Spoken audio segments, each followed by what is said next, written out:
The notion of satanic cults infiltrating mainstream media has long been a topic of speculation and conspiracy theories. While some may dismiss this idea as mere fantasy, a closer examination of the entertainment industry reveals a more nuanced and disturbing reality.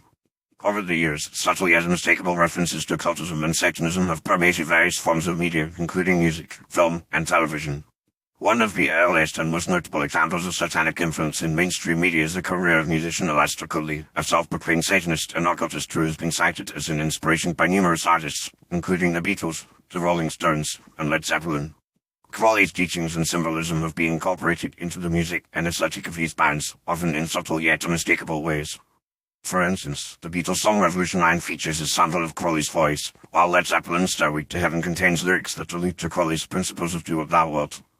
More recently, the music industry has seen a proliferation of artists who openly identify as Satanists or incorporate satanic imagery into their work. Artists such as Lady Gaga, Katy Perry, and Jay-Z have all been accused of promoting satanic themes and symbolism in their music videos and live performances.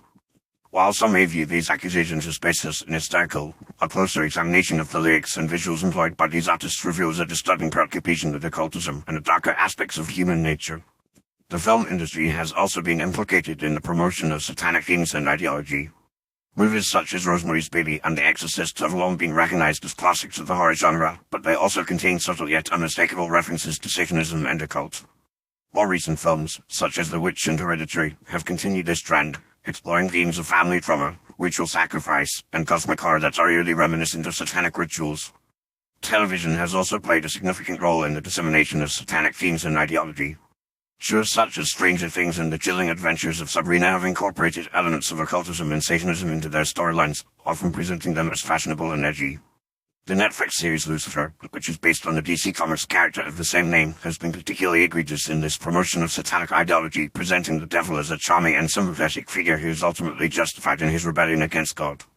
The question remains, however, as to why satanic cults have been able to infiltrate mainstream media so effectively. One possible answer lies in the cultural and historical context in which these cults emerged.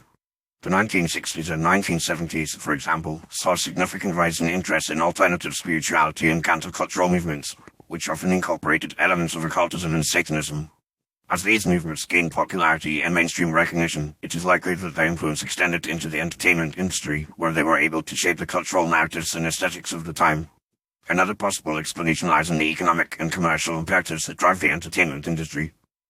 In an era where shock value and controversy are often used to sell records, attract views, and generate buzz, it is not surprising that artists and producers have turned to satanic themes and imagery as a way to differentiate themselves and stand out in a crowded market. Furthermore, the internet and social media have created new platforms and distribution channels for satanic cults and ideologies to spread their influence, often under the guise of art, fashion, or entertainment. In conclusion, the infiltration of satanic cults into mainstream media is a phenomenon that cannot be ignored or dismissed as mere fantasy. While some may view these influences as harmless or even beneficial, others recognize them as a symptom of a deeper cultural and spiritual malaise. As consumers of media, it is essential that we remain vigilant and critically evaluate the content we consume, recognizing the subtle yet unmistakable references to occultism and Satanism that permeate our popular culture. By doing so, we can begin to understand the ways in which satanic cults have infiltrated mainstream media and the implications this has for our broader cultural and spiritual landscape.